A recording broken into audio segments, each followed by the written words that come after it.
They told me grief fades with time, but mine didn't. Not until the day I received a birthday card from my sister, even though she had already been gone for 2 years. And when I read what she wrote, everything changed. My sister, Lily, was the kind of person who brought sunlight with her. Even in a quiet room, you felt her warmth before you even saw her. I was always the quiet one, the worrier, the planner. She was the dreamer, the laugher, the one who believed that love survived everything, even endings. When she got sick, everyone kept telling me to stay strong. But how do you stay strong when the person who taught you how to breathe is the one fading away? She was only 28. Just 28. I visited her every day in the hospital. Some days we talked for hours, other days we just sat in silence, hands linked, pretending silence was enough to keep her here. On her good days, she would look at me and smile with that same softness she always had as my big sister, and say things like, "Promise me you'll keep living. Even when I can't." I promised. Of course I promised. But I didn't know how to keep a promise like that. In her final week, she asked everyone to leave the room, except me. She took my hand, held it so tightly, and said, "Don't let my memory be the reason you stop living your life. Let it be the reason you keep living it." I nodded, but I didn't really understand then. Because after she passed, I didn't keep living. I simply existed. Birthdays came and went. Holidays felt wrong. The world continued, but I didn't. Until the morning of my 31st birthday. 2 years after she was gone. A small envelope arrived in the mailbox, with her handwriting on it. And my heart stopped. I stood on the front step for a long time, just staring at the envelope. Her handwriting was unmistakable, round, soft letters, the little heart she used to dot her I's with ever since we were teenagers. My hands began to shake. For a moment, I actually looked around, like maybe she'd be there, laughing behind a corner, calling this some elaborate joke. But the street was still. The world was the same. Only I had changed. I brought the envelope inside and sat at the kitchen table. The same chair she used to sit in when she visited. The wooden surface suddenly felt unfamiliar, like I'd stepped into someone else's life. On the front of the envelope was my name. To my favorite human in the whole world. Her little joke. She always said it. There was a return address, but not hers. It was a charity mailing service connected to the hospice she stayed in. The pieces began to make sense. She must have written this before she passed, and scheduled it to be mailed on my birthday. Just the thought of her doing that, thinking of me while she was that sick, made my chest tighten until it hurt to breathe. I ran my thumb along the sealed edge. I didn't want to open it. Because opening it meant accepting something I wasn't ready to face. It meant accepting that she was really gone. But her voice echoed inside me, the way it always did. "Promise me you'll keep living." So I opened it. Inside was a folded birthday card, simple, pastel blue, with little hand-painted stars on the front. Stars had always been our thing. We used to sit on the roof of our childhood home, pointing to constellations and making up stories about them. She would say, "We don't know how long we get under this sky. So we stay grateful for every second." My eyes blurred. I blinked hard. I slowly unfolded the card. And the first line I saw was, "If you're reading this, it means I'm not there to hug you." My hand flew to my mouth. The room felt like it tilted. My throat burned. Tears came hard and the next lines were written in her neat, careful handwriting. "I know you. You're probably trying to hide your tears. Let them fall. It means I mattered. It means we mattered." I closed my eyes and pressed the card to my forehead. It felt like she was right there, her hand on my back, her voice in that soft, teasing way she had whenever I pretended I was okay. The card continued. "I don't want my leaving to be the end of your story. I want it to be the part where you learn to breathe again. Where you find joy again. Where you look up at the sky and remember that I'm still under it too, just in a different way. My breath caught. She always believed in things bigger than us. In souls. In connections that didn't break just because bodies did. I wasn't sure if I believed in any of that.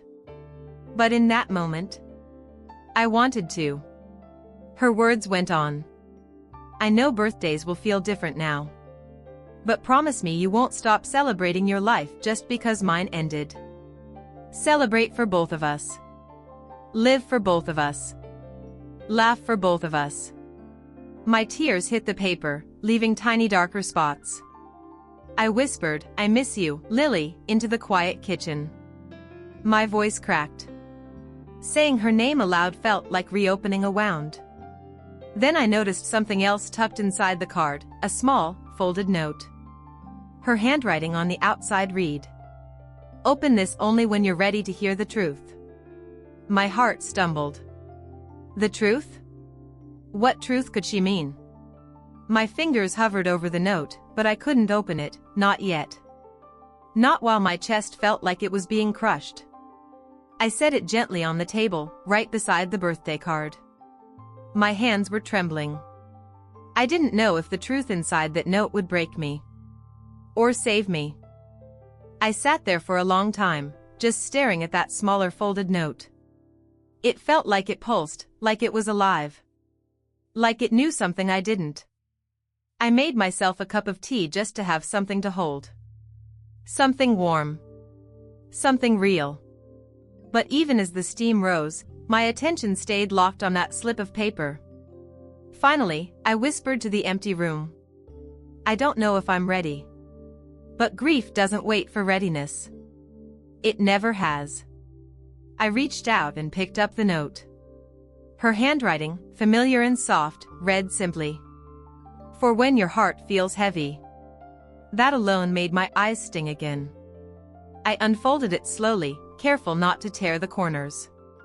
She always folded paper with such intention, like she wanted even the smallest thing to feel meaningful. Inside, she had written, You started losing yourself before I ever got sick. I froze. My chest tightened. The note continued. You've always carried the world on your back, as if everything was your responsibility to fix. I watched you shrink to make others comfortable. I watched you silence yourself so no one would worry. Even with me. I swallowed hard. She was right. She had always seen through me. I need you to hear this. My illness was not your failure. My leaving was not your fault. You didn't lose me. I simply had to go where my body couldn't follow. My breath trembled. Stop punishing yourself for what you couldn't change. A sound came out of me, quiet, broken, half sob, half release. She knew. Even at the end, she knew the guilt I never said aloud. I pressed the note to my chest and leaned forward over the table, shaking. For 2 years, I had been carrying a grief that was heavier than death itself. I hadn't just been mourning her. I had been blaming myself for her absence. And she, somehow, had known that too. I stayed there, hunched over the table, letting the truth of her words sink in. For the first time since she passed, I let myself feel everything, without pushing it away, without pretending I was fine. The house was quiet. Too quiet.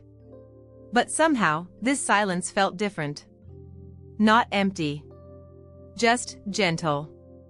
I looked back at the birthday card, reading the last lines I hadn't noticed before. I left something for you. Something I need you to do. It's okay if it takes time. You'll know when you're ready. Something for me to do. My heart tightened again, but this time, with something new, something like curiosity, like the faintest pulse of life waking up. Then I remembered the small wooden box she kept at her bedside during the final months. The one she told the nurses to give me after she passed. I had placed it on a shelf and never opened it. I wasn't ready then. But now? Now I felt her hand guiding me. I walked to the shelf in the living room. The box was still there, simple, made of light oak, carved with tiny star patterns. Our stars. I held it for a moment, feeling the grooves under my fingertips. It felt warm, almost familiar, like it had been waiting for this exact moment. I carried it back to the kitchen table and sat down. My breath moved slowly, like I was afraid that breathing too deeply might break the moment. I opened the lid. Inside was a small stack of envelopes. 11 of them. Each one labeled in her handwriting. For when you feel lonely. For when you feel angry. For when you forget who you are. For when you can't stop crying. For when you laugh again. For when you feel guilty. For when you're ready to forgive yourself. For when you see the stars. For when you love someone new. For when you think I'm gone. For the day you finally choose to live. My throat closed. My eyes blurred again. She hadn't just left me one birthday card. She had left me a roadmap back to living. My hands hovered over those envelopes like they were made of glass. Each one was a moment she had predicted, a feeling she knew I would face. It was like she had mapped my grief before it even began. But one envelope stood out from the rest. It wasn't labeled with a moment or a feeling. It just had one word on it. Start. My breath caught in my chest. I reached for it slowly, almost afraid to touch it, afraid of what it would ask of me. The paper was soft and slightly worn around the folds. She must have held it many times before sealing it. Maybe she hesitated too. Maybe it hurt her to write. I carefully broke the seal and unfolded the note. Her handwriting flowed across the page. The day you open this is the day your heart begins to wake up again. My eyes filled instantly. I know you. You'll try to rush healing. You'll try to be okay for everyone else. Stop. Healing isn't a performance. It's a return. I let out a shaky breath. So here is your first step. The next part was underlined, gentle but firm, the way she used to speak when she really needed me to listen. Do one thing today that reminds you you're still alive. I blinked, confused for a moment. Still alive. What did being alive look like anymore? Then I read the rest. It doesn't have to be big. Drink your favorite coffee in the sunshine. Call someone who makes you feel safe. Listen to the song we used to sing in the car. Or, go outside and look at the sky. The sky. The stars. Our stars. My throat tightened. The letter ended with, I'm not gone. I just changed forms. So meet me where the sky is. I wiped my face with the heel of my hand. I stood. And for the first time in 2 years, I walked outside. The evening air was cool. Soft. A quiet blue settling into the horizon. The first star had just begun to appear. I looked up. And I swear, I felt her there. Not beside me. Not behind me. But with me. In the sky. In the light. In the breath I finally took out. I stood beneath that soft, blue evening sky, my hands tucked into the pockets of my sweater. The air smelled faintly of rain, and the first star flickered like it was trying to speak. I remembered how Lily used to nudge me at night and whisper, look up. Don't miss the miracles just because you're sad. I never understood that then. But now I did. I let myself breathe, really breathe, for the first time in what felt like years. My chest rose, and instead of collapsing into ache, it opened. Wide. Tender. Present. I whispered, hi, Lil, to the quiet sky. And something inside me loosened. When I went back inside, the house didn't feel as suffocating. The shadows didn't feel as heavy. I sat back down at the kitchen table and looked at the envelopes again. Not with panic. Not with dread.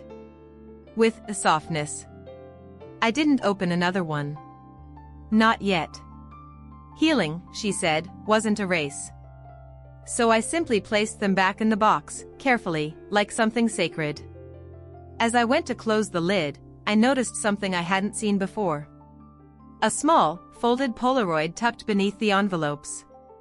It was a picture of the two of us on the roof of our childhood home. I was 17. She was 19. We were wrapped in a shared blanket, laughing so hard my eyes were squeezed shut. She wrote something on the white border. "This is what it looks like when you forget the world and choose joy." I traced the picture with my thumb, feeling the faded edges, the frozen happiness. I didn't cry this time. Instead, I smiled. A real smile. Small. Quiet.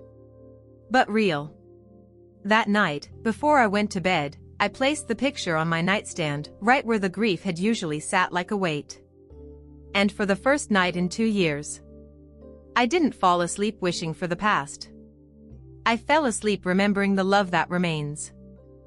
The next morning, sunlight slipped gently through the curtains, soft, golden, almost warm enough to feel like someone's hand resting on my shoulder. I didn't wake up with the usual heaviness. The grief was still there, but it wasn't crushing me. It felt quieter. Like someone had turned down the volume. I made myself coffee and carried it to the table, where the box still sat. My fingers brushed over the lid, but I didn't open it. Not today. Instead, I got ready and stepped outside for a walk, something I hadn't done without forcing myself in years. I walked past the bakery Lily used to love. The owner, Mrs. Hart, recognized me instantly. Her eyes softened. "It's been a while," she said kindly. I nodded. "Yeah. I know." There was no awkwardness. Just warmth. She handed me a cinnamon roll without charging me, Lily's favorite. "She always told me these tasted like happiness," Mrs. Hart whispered. I swallowed around the lump in my throat and thanked her. I ate the cinnamon roll slowly, sitting on the little brick wall across the street. The flavor hit me all at once, sweet, soft, warm, and for the first time, I didn't cry. Instead, I laughed. A small laugh. But real. It felt like a memory waking up inside me. When I got home, the house again felt different. Not empty. Just waiting. As I walked past the shelf, my eyes fell on one of the envelopes inside the box. "For when you laugh again." I froze. Because today, without trying, I had laughed. My breath wavered. I sat down. My hands shook just a little. But this time, it wasn't from fear. It was because I finally understood. The envelopes weren't just messages. They were milestones. And I had just reached one. I picked up the envelope and held it against my chest. I was ready to open this one. I carefully opened the envelope labeled, "For when you laugh again." The paper inside was only one small page. But it felt heavier than anything I'd ever held. Her handwriting flowed like a voice I could almost hear. "See? I knew you would. Even if it took a while." I exhaled, slow, shaky, but full. "I want you to remember this moment. The moment your laughter didn't hurt. The moment joy didn't feel like betrayal." My eyes stung. She knew exactly how grief worked. How every small happiness feels like you're leaving them behind. Like you're forgetting. The letter continued. "You didn't replace me. You didn't move on from me. You're moving forward with me." My breath trembled. "I don't live in your sadness. I live in your joy. Every time you feel light again, that's where I am." I sat there, holding that letter, my heart beat steady and warm for the first time in so long. I whispered, "I hope you're somewhere laughing too." Then, something unexpected happened. There was a knock at the door. Just a light, friendly knock. I wasn't expecting anyone. I wiped my face, steadied myself, and opened the door. It was my neighbor, Ava, the one who lived across the hall.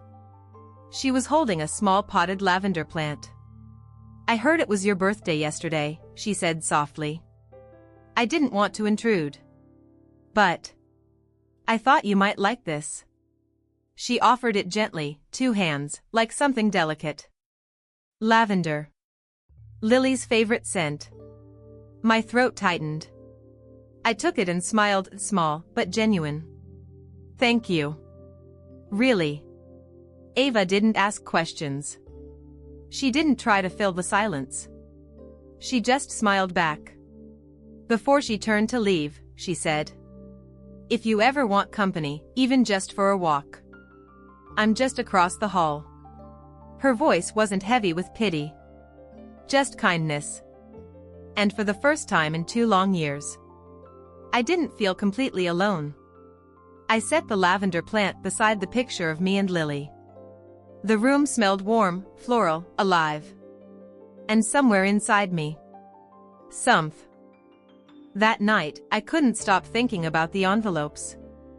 Not out of pain this time, but because I finally understood what she had done. She hadn't prepared me for her death. She had prepared me for my life after. I sat on the floor beside the wooden box, the lavender scent drifting softly around me. The room was dim, only the lamp glowing, warm and gentle, almost like candlelight. I slowly lifted the envelopes again, reading each label. For when you feel lonely. For when you feel guilty. For when you see the stars. For the day you finally choose to live. That last one made my heart stir. I wasn't there yet. But for the first time, I could imagine someday being.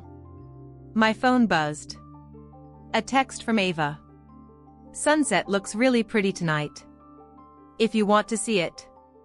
Just an invitation. Not pressure. Not expectation. I looked at the envelopes. Then at the picture of me and Lily on the roof. We used to watch sunsets together. I heard her voice, soft, playful, certain. "Go. I'll be there." So I grabbed a sweater and stepped outside. Ava was waiting at the end of the walkway, hands in her pockets, watching the sky shift into gold and violet. She smiled when she saw me, not surprised, not overly cheerful, just welcoming. We walked side by side, not saying much. But it didn't feel empty. It felt peaceful. At the hill just outside the neighborhood, we stopped. The sky was sprawling and open, clouds painted in warm color, the sun sinking low like it was tucking the world into bed. I looked up. The first star of the evening appeared, small, quiet, familiar. Just like the night before. Just like every night with her. I didn't say anything.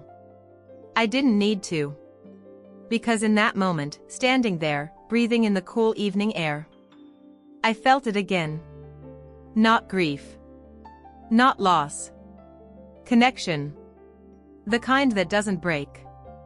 The kind that doesn't fade. The kind that survives. A few days passed, and life didn't magically fix itself. There were still moments where I missed her so fiercely it stole the air from my lungs. But something had changed. The grief was no longer a wall. It was a doorway. One evening, I sat at the kitchen table again, the wooden box in front of me. I wasn't crying. I wasn't afraid. I just felt ready. My hand moved to the last envelope, the one I thought I'd open someday far in the future.